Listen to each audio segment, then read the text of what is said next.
আল্লাহ পাক বলেন ইন্না আনজালনাহু ফি লাইলাতিল কদর, নিঃসন্দেহে আমি কোরআনকে নাজিল করেছি কদরের রাতে। কোন রাতে? ওয়া মা আদরাকা মা লাইলাতুল কদর, হে নবী মুহাম্মদ সাল্লাল্লাহু আলাইহি ওয়াসাল্লাম আপনি কি জানেন কদরের রাত কি? লাইলাতুল কদরি খায়রুম মিন আলফি শাহর, আল্লাহ পাক বলেন কদরের রাত হচ্ছে হাজার মাসের চাইতে উত্তম। সুবহানাল্লাহ। তানাজ্জালুল মালাইকাতু ওয়ার রূহ, এই রাতে নাজিল হয়, অবতীর্ণ হন ফেরেশতা মণ্ডলী, আসমান থেকে সমস্ত ফেরেশতারা নেমে আসেন। ওয়ার রূহ, এবং জিবরাইল আলাইহিস সালামও নেমে আসেন। তানাজ্জালুল মালাইকাতু ওয়ার রূহু ফিহা বিইذনি রাব্বিহিম মিন কুল্লি আমর, এই রাতে আল্লাহ পাক তাকদীরের ফয়সালা করেন প্রত্যেকটা বিষয়ের। সালামুন হিয়া হাত্তা মাতলাইল ফজর, এবং ফজর পর্যন্ত এই রাতে শান্তি বিরাজ করে, শান্তি শান্তি আর শান্তি। সুবহানাল্লাহ।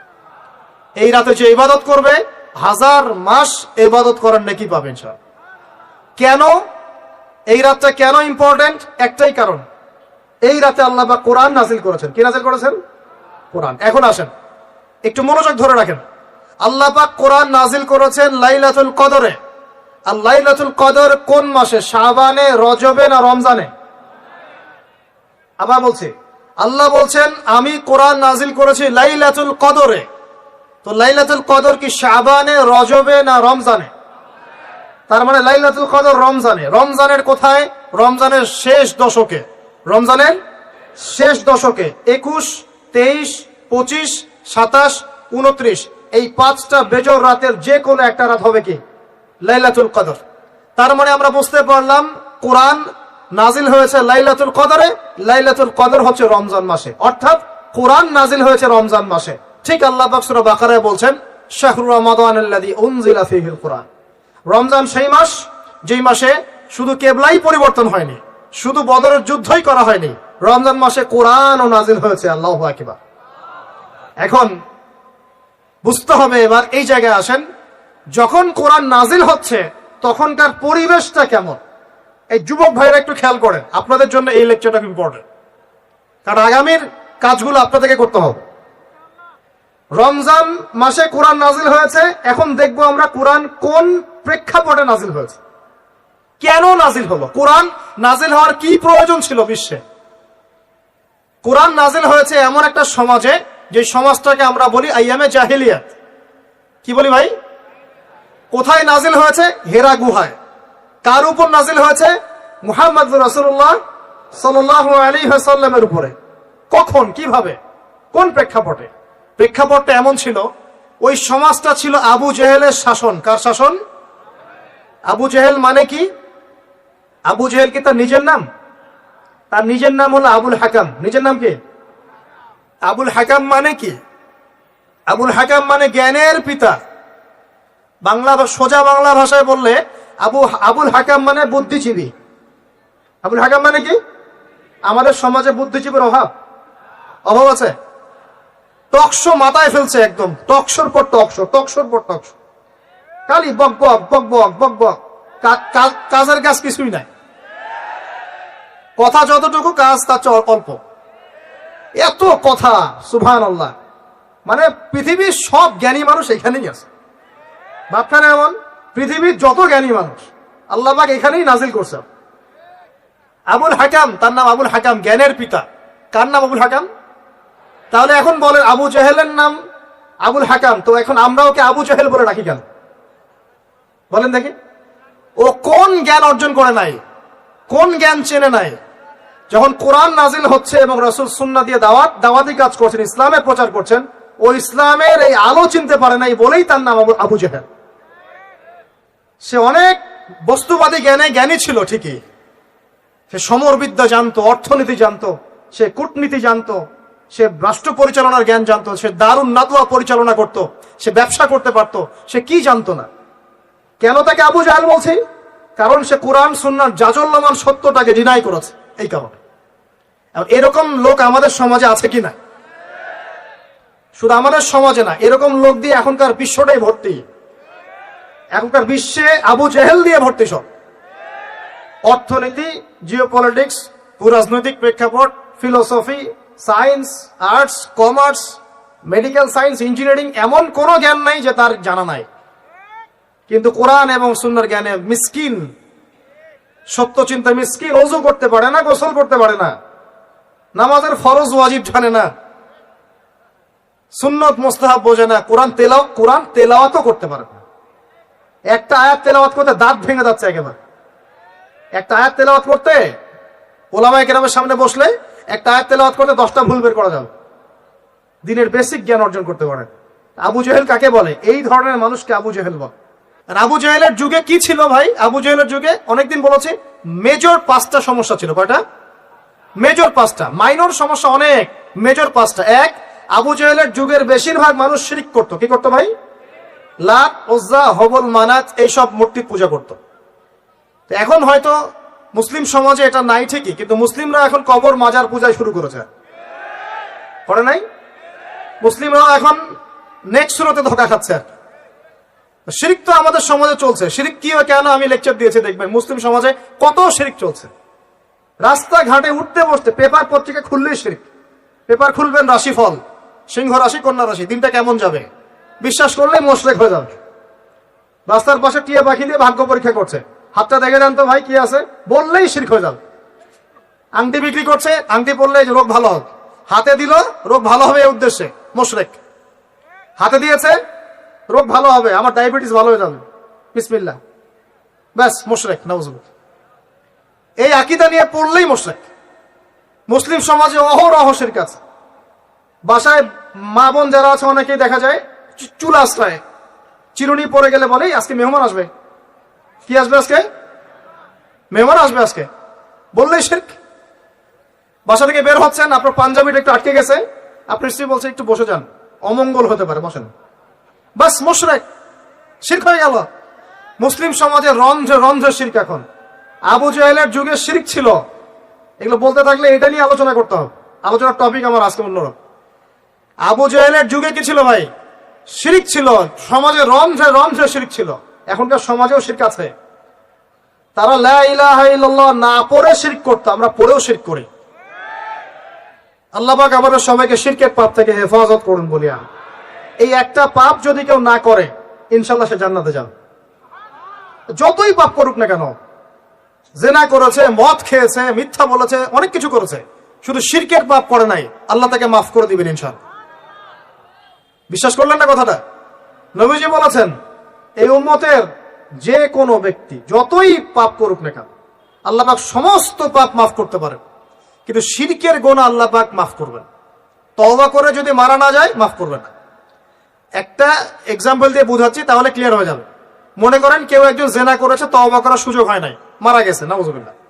এখন আল্লাহ পাক কিয়ামতের মাঠে এই জেনার পাপটা মাফ করে দিতে পারেন, যদিও সে তওবা করে নাই। যদিও সে তওবা করে নাই, আল্লাহ পাক এই পাপটাও মাফ করতে পারেন। কিন্তু একজন ব্যক্তি শিরক করেছে, তওবা করে নাই, কিন্তু এই অবস্থায় যদি কাল কিয়ামতের মাঠে আল্লাহর সাথে সাক্ষাৎ করে, আল্লাহ তার গুনাহ মাফ করবে না। এই শিরক আর অন্য পাপের এই হলো পার্থক্য। তাহলে সবচেয়ে কোন বিষয়টা থেকে আমাদের বেঁচে থাকা উচিত ভাই? শিরক কি ও কেন, একটা বই পাওয়া যায়, কিনে নেবেন। কিতাবুত তাওহীদ একটা বই আছে, পড়ে নেবেন। কোরআন সুন্নাহর আলোকে বিশুদ্ধ আকীদা, এরকম অনেক বই পাওয়া যায়। আর আকীদা সংক্রান্ত একটা অনবদ্য বই হলো আল আকীদা আত-তাহাওয়িয়া। এই 4-5টা বই পড়লে আপনার শিরকের কনসেপ্ট ক্লিয়ার হয়ে যাবে ইনশাআল্লাহ। আল্লাহ পাক আমাদেরকে পড়াশোনা করার তৌফিক দান। এবার আসেন, আবু জেহেলের যুগে ছিল সুদ। সুদ সুদ বোঝেন কিনা? 100 টাকা দিলাম 105 টাকা দেওয়া লাগবে। 1 লাখ টাকা দিলাম 1,01,000 টাকা দেওয়া লাগবে। 1,01,000 টাকাও যদি দেন ওই 1 টাকাই সুদ। সুদ তো আমরা বুঝি না। এখন তো পেপার মানির মধ্যেও সুদ আছে, ইলেকট্রনিক মানির মধ্যেও সুদ আছে। সামনে একটা আসবে অচিরেই, ক্রিপ্টোকারেন্সি, বিটকয়েন, ওটার মধ্যেও সুদ থাকবে। আর সুদ ভিত্তিক ইকোনমিক সিস্টেম দিয়ে পুরো বিশ্বটাকে অক্টোপাসের মতো একদম পেঁচে ধরা হয়েছে। মানে এটা যদি ওয়ার্ল্ড হয়, এটাকে চেপে ধরছে এভাবে, সুদ দিয়ে এভাবে চেপে ধরছে। আপনি বেরিয়ে হইতে পারবেন না, এখান থেকে বের হতে পারবেন না। যারা যে মার্শাল আর্ট প্র্যাকটিস করে ওরা জানে কিছু লক আছে, লক মানে যখন 1-on-1 ব্যাটল হয় রিংয়ে, যারা বক্সিং খেলে, মার্শাল আর্ট জানে, রেসলিং খেলে, এরা কিছু লক করতে পারে। লক মানে কিছু মারবে না আপনাকে, জাস্ট লক করে রেখে দিয়ে নড়তে পারবেন না, বুঝছেন? তো এরকম লক করে রেখে দিছে পুরো বিশ্বটাকে। এখন সুদ, বের হতে পারবেন না আপনি। বের হতে পারবেন কোথায়? যদি মনে করেন আপনি খুব এই যে গ্রামে বাস করছেন, এখানে সমাজে লেনদেন করেন না, নিজে চাষবাস করে নিজে খান, তখন আপনি হয়তো বেঁচে থাকতে পারবেন। মার্কেটে গেলেই সুদে পড়তে হবে আপনাকে। এটা কি পসিবল? একা একা থাকা সম্ভব? অতএব সমাজে থাকতেই হবে। এখন সমাধান কি? ফাত্তাকুল্লাহ মাস্তাতা'তুম, সাধ্যমতো আল্লাহকে ভয় করেন, সাধ্যমতো আল্লাহকে ভয় করেন। ইচ্ছা করে সুদের সাথে সম্পৃক্ত হবেন না। যদি অনিচ্ছাকৃত ভাবে সুদের অর্থ চলে আসে, যদি জানেন এটা সুদের, ছেড়ে দেন। 1 দিরহাম যে ব্যক্তি সুদ খায় সে যেন 36 বার জিনা করলো। এটা সহিহ বুখারীর হাদিস, উলামায়ে কেরাম জানেন। যে ব্যক্তি 1 দিরহাম সুদ খেয়েছে সে যেন 36 বার জিনা করেছে। একবার জিনা করেছে, আপনি জানেন, কথার কথা বললাম যে কারো পরিবারের কোন এক মেয়ে বা ছেলে জিনা করে ফেলেছে, নাউজুবিল্লাহ, আপনি ধরা পড়েছে এলাকার মধ্যে, মানুষ তাকে কি সম্মানের চোখে দেখে? ভবিষ্যতে সে যত ভালোই হয়ে যাক না কেন, ওর ঘরে বিয়ে দেওয়ার সময় মানুষ 1000 বার চিন্তা করবে, তাই না? তাই না বিষয়টা? মনে করেন একটা মেয়ে জিনা করে ফেলেছে, আল্লাহ না করুক, নাউজুবিল্লাহ, এটা জানাজানি হয়ে গেছে, ওর ঘরে কি বিয়ের প্রস্তাব আসবে পরে?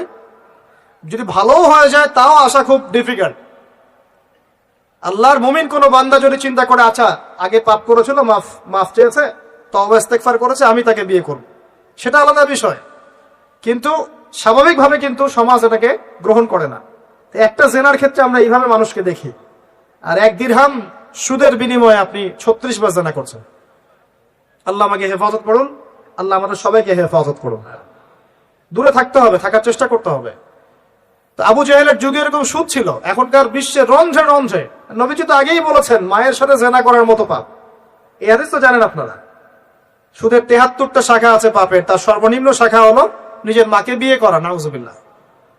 যদি এই এলাকায় খবর পান কোনো মেয়ে, কোনো বা ছেলে তার মায়ের সাথে বিয়ে করেছে, নাউজুবিল্লাহ, তার মায়ের সাথে জেনা করেছে, নাউজুবিল্লাহ, কোন মেয়ের সাথে বাবা জেনা করেছে, নাউজুবিল্লাহ, আপনি কি সমাজে তাকে রাখতে চাবেন? আপনি তো আইন শাসন কোনো কিছুর পরোয়াই করবেন না, গণপিটুনি দিয়ে মেরে ফেলবেন। আপনি এই কাজ করবেন না? একটা মসজিদে চোর, তারাবির নামাজে আবার চোরও আসবে কিন্তু অনেক, কথায় মনে পড়ে গেল, স্যান্ডেল সাবধান। তো তারাবির নামাজে অনেক চোর আসে না? অনেকে তো মসজিদের দান বাক্স সুদ্ধে নিয়ে চলে যায়। কি ইনসাফ আমাদের সমাজে! মসজিদের ফ্যান লক করে রাখতে হয় তালা দিয়ে, বাইরে মসজিদের ফ্যান লক করে রাখতে হয় তালা দিয়ে, খাঁচার মধ্যে। তো মসজিদেও চোর যায়। এখন চোর ধরা পড়ে গেলে কি পিটুনিটা পিটান আপনারা? মসজিদে একটা চোর যদি ধরা পড়ে, সবাই মিলে কি পিটুনি দেওয়া শুরু করে, এটা কিন্তু অনৈতিক কাজ, জানেন? এভাবে সবাই মিলে গণধোলাই দেওয়া জায়েজ নাই। তাকে নির্দিষ্ট প্রশাসনের কাছে হস্তান্তর করতে হবে। যদি এখন বলেন প্রশাসন বিচার করছে না, সেটা তাদের ব্যাপার। ও যদি ফাঁকফোকর দিয়ে বের হয়, সেটা ওদের ব্যাপার, এই করার দায়ভার তাদের।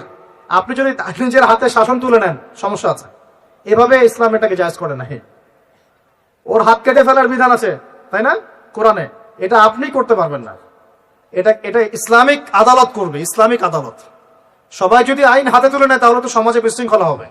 এই জন্য এই সুযোগটা ইসলাম দেয় নাই।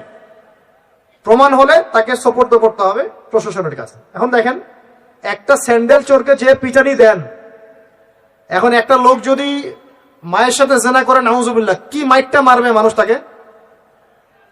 এখন সুদের মধ্য দিয়ে নবীজি বলছেন সবচেয়ে নিম্ন পাপ হলো নিজের মায়ের সাথে জেনা করা, বলি নাউজুবিল্লাহ। আমরা অ্যাভেলেবেল কাজগুলো করছি, এই বোধোদয় আমাদের হচ্ছে না, কারণ কলব মরে গেছে। কলব কি হয়েছে ভাই? মরে গেছে। কলব জিন্দা করতে হবে। কলব জিন্দা করার জন্যই রমজান, কলব জিন্দা করার জন্যই কোরআন, এবং কলব জিন্দা করার জন্যই বেশি বেশি মৌতের ফিকির আর আল্লাহর জিকির বেশি বেশি করা। আল্লাহ পাক তৌফিক দান করুন। তো আবু জাহেলের যুগ ছিল সুদের যুগ। কিসের যুগ? 1 নাম্বার, আবু জাহেলের যুগ ছিল শিরকের যুগ। 2, আবু জাহেলের যুগ ছিল সুদের যুগ। 3, আবু জাহেলের যুগ ছিল মাদকের যুগ। কিসের যুগ? এখন নাই? কম না বেশি? সুবহানাল্লাহ। রাস্তাঘাটে দেখি ছোট ছোট ছেলে পেলে এই যে প্লাস্টিকের ভিতরে কি কি জানি খায়, ছোট ছোট ছেলে, একদম ছোট কচি কাঁচা বাচ্চা। এদের ভবিষ্যৎ নিয়ে ভাববেটাকে? আমাদেরকে ভাবা উচিত না ভাই? আমাদের যুবকদের মধ্যে বড় একটা অংশ আজকে মাদকের ভয়াল থাবায় ডুবে গেছে, যায় নাই? এদেরকে ফেরাতে হবে না? ফেরানোর জন্য আমি আমার পক্ষ থেকে একটা খালি নসিহত করবো, একটা নসিহত, অনলি একটা। সারা দুনিয়ার মাদক যদি সেবন করো, তোমার মনের কষ্ট দূর হবে না। মাদকের কাছে গিয়েছে কেন আমি বলছি, কেন গিয়েছে জানেন?